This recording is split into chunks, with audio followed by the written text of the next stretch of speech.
Okay, guys, I'm making another one of these really quick. I mentioned alliteration in class, a series of similar sounds at the start of words, not sentences.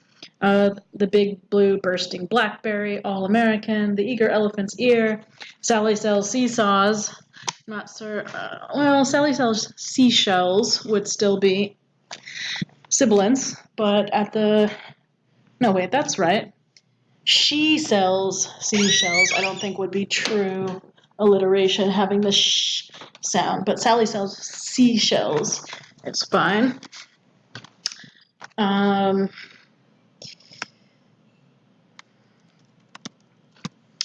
Consonants, consonant sounds is this one, right? Big blue bursting blackberry. Assonants, vowel sounds, all American, the eager elephant's ear. Sibilants, Sally sells seashells. Off rhyme, otherwise known as slant rhyme. It took a long time to shimmy up the vine. Vine and time is an off rhyme, not quite, but similar sound. Internal rhyme. It took a long time to climb to the top, yet we didn't stop. Tirelessly we tried. That is internal rhyme. That was supposed to go there, sorry. Oops. Okay, so it just is not at the end, right? Top is at the end, but it's rhymed with stop in the middle of the next line. Time and climb. I rhyme two words that look similar but sound different, e.g. cough and bow, okay? Just go over what those are really quick. But now I'm going on to something different. I'm going to talk about line breaks. Now today we talked a bit about syntax and parts of speech, and we talked about grammar a little bit. Simplest is subject plus verb, right? If you're going to put together two complete sentences, you need to have one of the fanboys for, and, or, but, or, yet, so, coordinating conjunctions, unless you're going to use a semicolon with a subordinating conjunction, or start the sentence with a subordinating conjunction like although or however, right? In the middle, you need to have this, or period in the start of the next sentence, or semicolon, or whatever, right? So that's what a sentence is. And I want you to remember that in a poem, sometimes an entire poem is one sentence. The lines are very different than sentences. Okay, so we're going to talk about how you break those. First of all, stanza is the paragraph of poetry. Sometimes a poem is all one block of text, like it's one stanza, right? But if you see that it's different blocks of text, those are different stanzas. Sometimes they're the same number of lines. Couplets are 2 lines, tercets are 3 lines, I believe quatrains are 4 lines, and so on, right? Those are called stanzas. Sometimes they're not the same number of lines, they're still stanzas. Sometimes there's just, like I said, one poem up and down and not stanzas. Line breaks. There's 2 different types of line breaks. There's caesura and enjambment. Caesura, it might help you as a mnemonic device to think cease. Caesura, it's related to the Latin, right? Cease, stop, a natural pause in the line. Imagine where a comma might be. Sometimes there actually is a comma, but don't always rely on punctuation, because poets can be really inconsistent with their punctuation, and some don't use it at all. Caesura slows down the reading of a poem, provides space for breathing and contemplation of the line you just read. It's usually broken between 2 independent clauses in a sentence.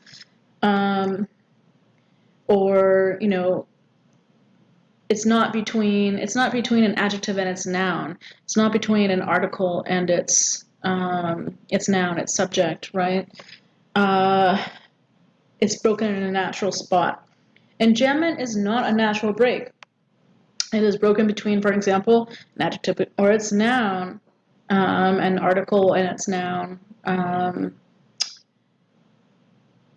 Well, we'll see some other examples. It speeds up the reading of the poem, can provide double meanings to the line that is unnaturally broken, and gives more emphasis to the following line. So it can give a double meaning to the line that is broken in a weird way, and it gives more emphasis to the following rather than to the line that's just been read, which is in this case of caesura, and it speeds up the poem. Remember, syntax is sentence structure. Parts of speech are the units of speech that are, for example, adjectives, nouns, pronouns, adverbs, prepositions. Articles verbs, etc., right? And again, if you broke up between like an adverb and its verb, that would be weird too, right? Okay, so this is a villanelle, which is a form by Dylan Thomas. Let me actually bring it up in here and read it. Do not go gentle into that good night. Old age should burn and rave at close of day. Rage, rage against the dying of the light. Though wise men at their end know dark is right, because their words had forked no lightning, they do not go gentle into that good night. Good men the last wave by, crying how bright their frail deeds might have danced in a green bay. Rage, rage against the dying of the light. Wild men who caught and sang the sun in flight, and learned too late they grieved it on its way, do not go gentle into that good night. Grave men, near death, who see with blinding sight, blind eyes could blaze like meteors and be gay. Rage, rage against the dying of the light. And you, my father, there on the sad height, curse, bless me now with your fierce tears, I pray. Do not go gentle into that good night. Rage, rage against the dying of the light. Okay, right away we can see that it goes night, day, light, right, they, night, bright, bay, light. So it's A, B, A, B, A, B, A, B, A, B, A, B, A. That's the rhyme scheme, right? Of this particular form. They're all tercets, which is to say they are 3-line stanzas. 3 lines together until the last one is a quatrain. It is 4 lines, okay? Let's take a look at the break of the lines. Now, he does mostly use commas. I think there's only one spot where it is caesura, a natural pause, that he doesn't use a comma. Keep in mind, other poets may not. So it's good to think about what's a natural break and what's not. Caesura, caesura, caesura, right, caesura. Here, they, okay, this being the subject, and go being the verb. It is broken there. This is an example of enjambment. You can see that it speeds up the poem, right? Because their words had forked no lightning, they do not go gentle into that good night. Okay, I wouldn't say there's any double meanings there. It just speeds up the line of the poem. It provides the rhyme, speeds up the poem. And also sets it up for to be able to use this naturally. Okay. Good man, the last wave by, crying how bright. Again, this is an example of enjambment. Bright being the adjective and deeds, the frail deeds here, being the noun that it is modifying, that it is describing. This provides here a double meaning. Good men, the last wave by, crying how bright, like, oh, how bright, walk towards the light. And yet, no, that's not what they're saying. How bright their frail deeds might have danced in a green bay, but they didn't. And so they are bitter, right? Because they didn't get their frail deeds. It's almost the poet here, the voice of the speaker, making fun a bit of these men who think that their deeds might have made a difference in the world before they died. And so they're bitter. So it seems like this is setting you up to, like, for a happy acceptance of death, but no. Here, okay, caesura, caesura, caesura. Here is an example of caesura that does not have a comma. Grave men near death who see with blinding sight. Pause. Blind eyes could blaze by like meteors and be gay. So that's an example there. That's just an aberration that he doesn't have a comma there, but that is caesura.